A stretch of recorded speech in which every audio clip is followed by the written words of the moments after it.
ಒಗಿತ ಅದೇ ಸಾಬೂನು ಟಾಪಿಗೆ almost dress ಹಾಕಿದ ಒಬ್ಬ ಪಾಕಿಸ್ತಾನ ಮುಲ್ಲ ಹೇಳ್ತಾನೆ, ಯಾರು ನಮ್ಗಳ ನಾಟಕ ಮಾಡಿ ನಮ್ಮ ಟೊಪ್ಪಿಗೆ ಹಾಕೊಂಡು ನಮಾಜ್ ಮಾಡಿದಾಗ ಏನು ಹಿಂದೂಗಳು ಮಾಡ್ತಾರಲ್ಲ ಅವ್ರನ್ನೆಂದು ನಂಬೇಡ ಹೇಳ್ತಾನೆ. ಯಾಕಂತ ಹೇಳ್ತಾನಂದ್ರೆ ಅವ್ರು ತಮ್ಮ ಧರ್ಮಕ್ಕೆ ತಮ್ಮ ಜಾತಿಗೇನೆ ಇಷ್ಟ ಇಲ್ಲ. ಈ ನಮ್ಮನ್ನ ಓಟ್ ಸಲುವಾಗಿ ಒಬ್ಬ ಓಟ್ ಸಲುವಾಗಿ ಮುಸಲ್ಮಾನ ಮಾಡ್ಲಾಕತ್ತಾರ.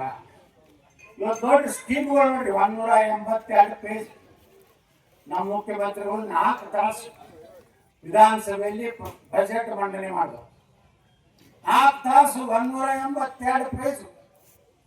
ನಾವು ಬಿಜೆಪಿಯವರು ನಾವು ಈಗ ಉಚ್ಚಾಟನೆ ಮಾಡಿದ್ರು ಮುಂದೆ ಜಾಕರಿಸ್ಕೊಂಡು ಹೋಗ್ಬೇಕಾಗ್ತದೆ. ಇವತ್ತೇ ಡಿಕ್ಲೇರ್ ಮಾಡಿ ಬಿಜೆಪಿ ಅವರು ನನ್ನ ಮುಖ್ಯಮಂತ್ರಿ ಅಂತ ಹೇಳಿ 150 ಸೀಟ್ ಬಂದ್ರೆ ನಾವು ರಾಜಕಾರಣ ಮಾಡೋದು.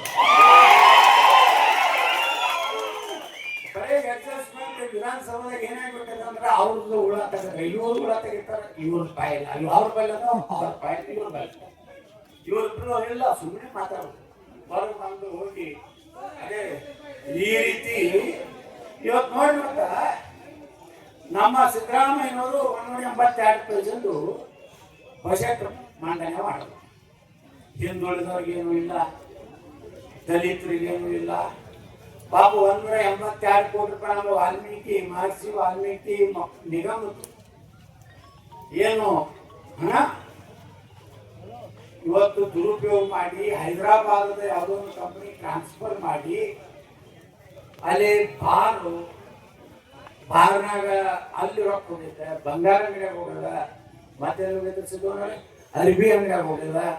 ಆ ರೊಕ್ಕ ಹೊಳ್ಳಿ ಕ್ಯಾಶ್ ತಗೊಂಡು ಬಂದು ಬಳ್ಳಾರಿ ಲೋಕಸಭಾದಾಗ ಹಾಕಿ ನೋಡ್ರಿ. ಯಾವ ಪರಿಶಿಷ್ಟ ಪಂಗಡ ವಾಲ್ಮೀಕಿ ಜನಾಂಗದವರಿಗೆ ಅವ್ರ ಉದ್ಧಾರಕ್ಕಾಗಿ ನಿಗಮ ಹೌದಿಲ್ಲೋ.